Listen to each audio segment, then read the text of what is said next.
আসসালামু আলাইকুম, সবাইকে স্বাগতম আমার ফেসবুক চ্যানেলে। তো আজকে যে জিনিসটা নিয়ে আলোচনা করবো সেটা হচ্ছে জেনারেল ইভান গাতুসোর ভিডিও নিয়ে বা ট্যাকটিক্স নিয়ে। তাকে নিয়ে আসল কথা, ইতালি জাতীয় কোচ হয়ে যাওয়ার পরে তাকে নিয়ে সবাই একটা মিশ্র অনুভূতি। সবাই আসল কথা মোটামুটি তাকে বাদ করে দিচ্ছে যে হ্যাঁ, সে আসল কথা ওরকম খেলোয়াড় না, ওরকম কোচ না, ওরকম আসলে ইতালির যে জিনিসটা প্রয়োজন সেই জিনিসটা তার মধ্যে নেই। এইগুলো অনেকগুলো আলোচনা করছে। তো আমি আসল কথা কমপ্লিটলি ভিডিও মেকার না, সেই হিসাবে তেমন এই লাইভ স্ট্রিম আমি টুকিটাকি কাজ করতে করতে কিছুটা পারি। সেই হিসেবে আসলে স্ক্রিন শেয়ারের মাধ্যমে আমি চেষ্টা করব যে যতটুকু সম্ভব আপনাদেরকে বোঝানোর গাতুসো ট্যাকটিক্স। আর আমি ইউজুয়ালি ক্যানভাতে কাজ করি, সেই হিসেবে ক্যানভাটাকে এখানে স্ক্রিন শেয়ার হিসেবে রাখছি। এখন এটার মাধ্যমে জেনারেল ইভান গাতুসো ট্যাকটিকটা আসলে ইউজুয়ালি সে 4-3-3 ফরমেশনে খেলে। ফুল স্ক্রিন করি, ফুল স্ক্রিন করলে যদি আশা করি এটা যদি আসে, এই হচ্ছে গাতুসোর ফরমেশন। 4-3-3 ফরমেশনে সে বেসিক্যালি খেলে এবং অপোনেন্টকে আমি আপাতত ধরে রাখছি 4-4-2 ফরমেশনে খেলবে।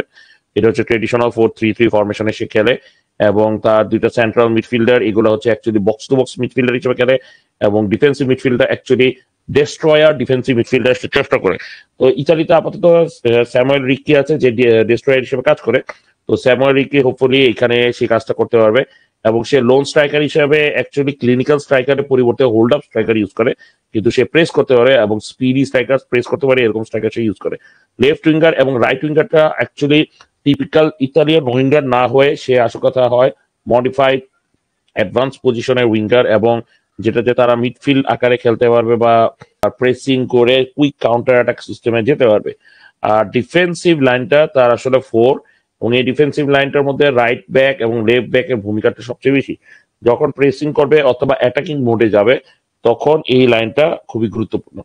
তো আমি আপাতত এখন ছোট করে আপনাদেরকে আমি দেখাই সে যখন খেলাটা শুরু করে প্রেসিং স্টাইলটা থাকে ঠিক এরকম।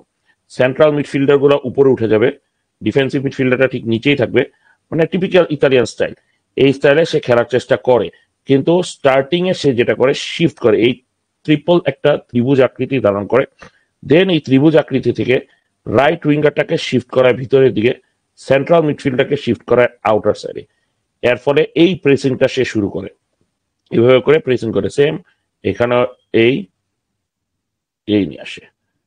এতে যেটা হয়, আপনারা যেটা দেখছেন এখানে একটা ডায়মন্ড ফরমেশন করে ফেলেছে, এবং এই ডায়মন্ড ফরমেশনের মাধ্যমে সেন্ট্রাল মিডফিল্ডারের কাজ থাকে সবচেয়ে বেশি। এখানে সেন্ট্রাল মিডফিল্ডারটা যেটা করবে, অপোনেন্ট টিমের এই লাইনটাকে সে বন্ধ করবে।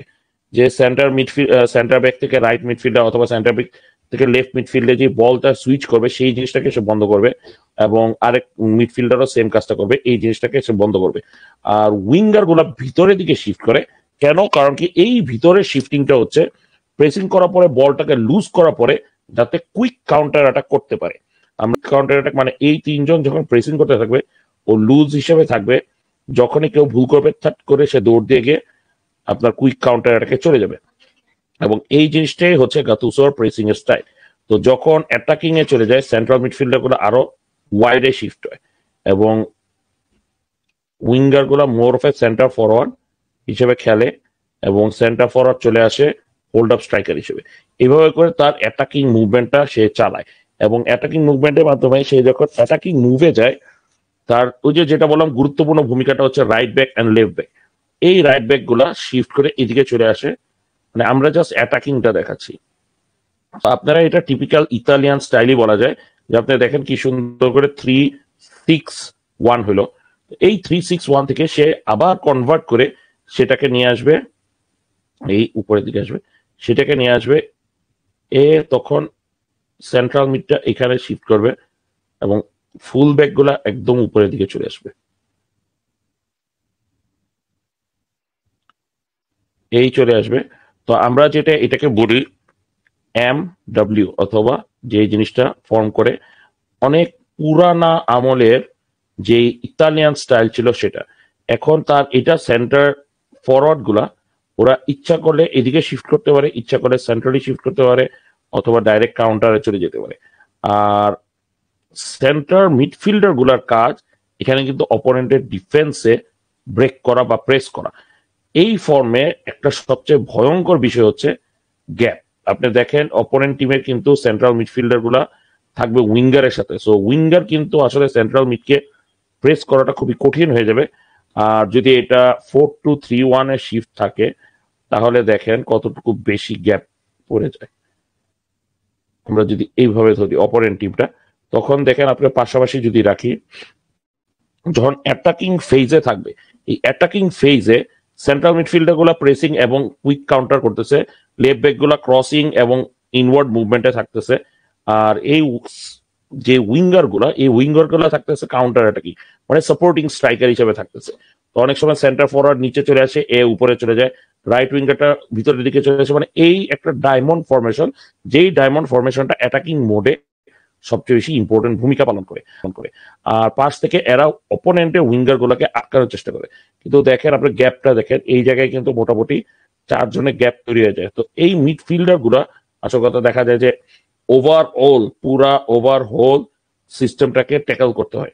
এখন আমাদের জাতীয় দলে একটা সুবিধা হচ্ছে, আমাদের জাতীয় দলে টনালি আছে এবং বারেলা আছে, ওয়ার্কহর্স 2 জন, এবং সাথে রোভেলা প্লে মেকার অথবা ডিফেন্সিভ মিডফিল্ডে কাজ করতে পারবে। আবার বেঞ্চ থেকেও যদি আমরা দেখি যে মিডফিল্ডার গুলো কে কে আছে, সেডেই আছে, আর আপনার জুভেন্টাসে যেমন মিরেতি আছে, ফাগিওলি আছে, এরা যেমন কিন্তু এখানে ব্যাকআপ হিসেবে কাজ করতে পারবে। আবার আরেকটা প্লেয়ার আছে লোকাতেলি।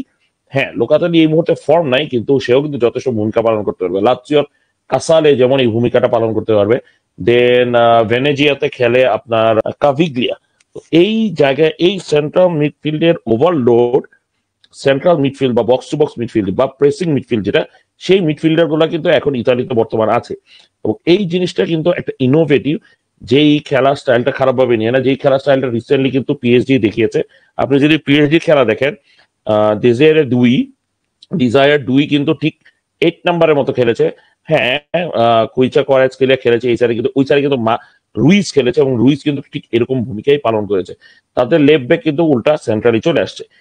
হ্যাঁ, আমরা কম্পেয়ার না করি, কিন্তু কথা হচ্ছে খেলার স্টাইলটা কিন্তু কিছুটা ইনোভেটিভ, যেটা ইতালিতে খেলা হয় না। এখন যখন কাউন্টার অ্যাটাক অপোনেন্ট টিম করে ফেলবে, তখন ওই যে বললাম না যে একটুখানি উপর থেকে পাস করলে ইউজুয়ালি দেখা যায় যে এ চলে আসবে।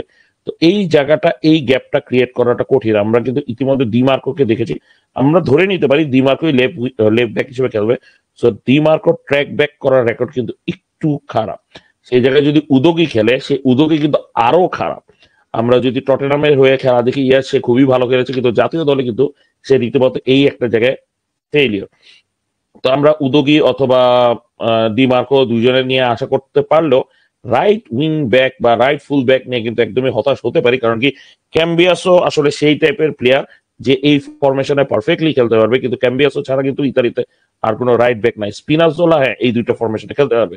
আরেকজন এখন রীতিমতো খেলতেছে, জাতীয় দলের চান্স পাচ্ছে, সেটা হচ্ছে ডি লরেনজো, যে আসল কথা এই ফরমেশনে কোনো মতে কার্যকরী হওয়ার সম্ভাবনা নাই। আর সেন্ট্রাল মিডফিল্ডার গুলা তো বললাম, এই সুইচিং মুভমেন্ট গুলা যদি এক্সিকিউট করতে পারে তাহলে কিন্তু যথেষ্ট ভালো করতে পারবে। এটা হচ্ছে গাতুসোর অ্যাটাকিং মুভমেন্ট যদি ফরমেশনটা 4-4-2 হয়। আর আরেক জায়গায় যেটা শোনা যাচ্ছে, গাতুসো সম্ভাব্য 3-4-3 ফরমেশনে খেলবে। তো 3-4-3 ফরমেশন এলে এই ডিএমটা নিচে চলে আসবে, এরা ফুলব্যাক হয়ে যাবে, ঠিক আছে, আর এরা হবে এইখানে। 3-4-3 ফরমেশনও যদি খেলানো হয়, আপনি দেখেন এই জায়গাটা মোস্ট লাইকলি দখল করবে হচ্ছে বাস্তনি, এই প্লেয়ারটা।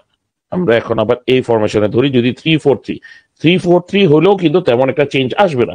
কারণ কি 3-4-3 ফরমেশনে যদি আসি আমরা, তাহলে দেখেন এখানে আমরা ডিএমটাকে আপাতত ধরে রাখতেছি বাস্তনিকে। তো বাস্তনি এখন পর্যন্ত যেটা খেলেছিল লেফট সেন্টার ব্যাক, মানে এই ফরমেশনে খেলেছিল। কিন্তু আমরা যদি মানচিনির আন্ডারে দেখি, মানচিনির আন্ডারে কিন্তু ক্যালাফিওরি এই জায়গাটা খেলেছে এবং ক্যালাফিওরি যথেষ্ট ভালো খেলেছে। এবং বাস্তনি মোর অফ সেন্ট্রালি খেলেছিল, রাইট সাইডে কিন্তু খেলেছিল একারবি, আবার রাইট সাইডে খেলেছিল স্পিনাজোলা না, দি লোরেনজো। যদিও মানচিনি 4-2-3-1 ফরমেশনে খেলেছিল, কিন্তু অ্যাটাকিং মোডে যখন গিয়েছিল ঠিক এইভাবে গিয়েছিল। দি লোরেনজো রাইট সেন্টার ব্যাকে ছিল, বাস্তনি এইভাবে ছিল, এবং আপনার ক্যালাফিওরি এই সাইডে ছিল। ক্যালাফিওরি তখন এই মার্কটা ধরবে, যেটা আমি এর আগে বলেছিলাম। এবং লেফট উইং ব্যাক হিসেবে আপনার ইয়া থাকতেছে, দি লোরেনজো থাকতেছে, তার ট্র্যাকিং ক্ষমতাটা ওরকমই থাকবে, সেম সিস্টেমে যাবে।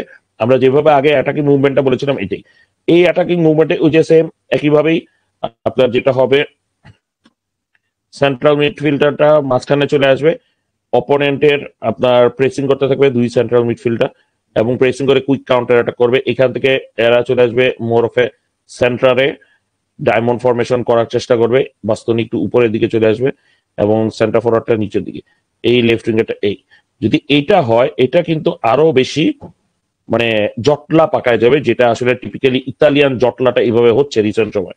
এবং এই জটলাটা হলে আপনি দেখেন অপোনেন্ট টিমের এই যে গ্যাপটা কিন্তু যদি এই ফরমেশন হয়, অপোনেন্ট টিম কিন্তু আরো ইজিলি এটাকে বিট করতে পারবে। তবে বল পজিশন যদি ধরে রাখতে পারেন, এই জটলার বিরুদ্ধে কিন্তু আপনি কিছু একটা করতে পারবেন, কারণ কি সেন্ট্রাল মিডফিল্ডার গুলো আসলে তোনালি এবং বারেলা হওয়ার সম্ভাবনাই বেশি। সো ওরা কিন্তু more of a quick counter অ্যাটাকে ভালো করে। আপনি যদি টোনালি রিসেন্ট সময়ে নিউক্যাসলের সাথে কয়েকটা গোল দিয়েছে, যদি দেখেন ঠিক এই লাইনেই সে দৌড়িয়ে কিন্তু গোল দিয়েছে। এবং সেন্টার ফরওয়ার্ডের কাজ থাকবে এখানে হচ্ছে ওদেরকে মুক্ত করে দেওয়া কুইক কাউন্টার অ্যাটাকের জন্য। তো এই ফরমেশনের ঝামেলা হচ্ছে সেন্টার ফরওয়ার্ড গুলো আসলে গোল স্কোরিং না হয়ে মোর অফ এ প্লে মেকার স্টাইলের সেন্টার ফরওয়ার্ড। এবং এই যখন 3-4-3 খেলবে তখন অ্যাটাকিং মুভমেন্ট দেখেন সেমই রয়েছে, আমার আগেরটার মতোই কিন্তু সেম আকার ধারণ করবে। তো গাতুসোর খেলার স্টাইল মূলত ট্যাকটিক্স গুলো মূলত সে এইভাবেই সাজায়, এবং এটা থাকবে তার ফাইনাল অ্যাটাকিং মুভমেন্ট। এখন যদি আমরা 4-4-2 অথবা 4-2-3-1 ফরমেশনের এগেনস্টে যাই, কিন্তু যদি আমরা 4-3-3 ফরমেশনের এগেনস্টে যাই, তখন আমরা স্প্যানিশ দলের এগেনস্টে যদি ধরি নিজেদেরকে, তখন দেখেন এই অ্যাটাকিং ফরমেশনে এইখানে যেটা হবে, এই কুইক কাউন্টার অ্যাটাকে দেখেন আপনার রিলিজিং ক্ষমতাটা কত বেশি গ্যাপ, এবং এখান থেকে তারা অ্যাটাক করতে গেলে ইজিলি অ্যাটাকে বিট হবে। এটা জাস্ট অ্যাজাম্পশন, খেলার মাঠ আসলে খেলার মাঠ, কাগজে কলম আবার কাগজে কলম। কিন্তু ইতালি যেটা হবে এই মিডল ওভারলোডটা ইজিলি তারা করতে পারবে। এটা হচ্ছে গাতুসোর ফরমেশনে আপনি যে 4-3-3 ফরমেশনে যাক অথবা 3-4-2 ফরমেশনে যাক, সে ঠিক এই কি বলবো এই ক্লাস্টারটা সে তৈরি করবে, কারণ কি তার খেলানোর ধরনটাই। এবং এই যে যেটা বললাম ইতালিতে ক্যাম্বিয়াসও আছে এবং ডিমার্কো আছে, উদোগি আছে, আবার সাভোনা, সেও কিন্তু ঠিক এই ফরমেশনে এসে ভালো করবে। কিন্তু এই ফরমেশনে মূল ভূমিকা হচ্ছে এই দুইটা প্লেয়ার, লেফট উইঙ্গার এবং রাইট উইঙ্গার। রাইট উইঙ্গার ইতালিতে ঠিকই আছে, সেটা হচ্ছে পলিতানো অথবা অর্সলিনি, তারা কিন্তু এই জিনিসটা করে দেখাতে পারবে। কিন্তু সমস্যা হচ্ছে আমাদের ইতালিতে এখন আপাতত লেফট উইঙ্গার এই টাইপের ফরমেশনে খেলার মতো নাই, যে হুট করে শিফট হয়ে যাবে নাম্বার 8 পজিশনে। তবে জাকারদি এবং ফাজলিনি কিন্তু এই পজিশনে খেলতে পারে, তাদেরকে সুযোগ দিবে না কিনা এটা একটা বড় বিষয়, কারণ জাকারদির বয়স একটু বেশি, আবার ফাজলিনির বয়স অনেকটা কম। তো আক্রমণাত্মক অথবা অ্যাটাকিং ফেজ নিয়ে এটাই আমার ছিল লাইভ ডিসকাশন, এবং ডিফেন্সিভ নিয়ে আরেকটা ভিডিও নিয়ে আসবো, যে আশা করি আপনাদের ভালো লাগবে। যদি কোনো কিছু জানা থাকে কমেন্টে অবশ্যই বলবেন। এখানে রাখলাম, আসসালামু আলাইকুম।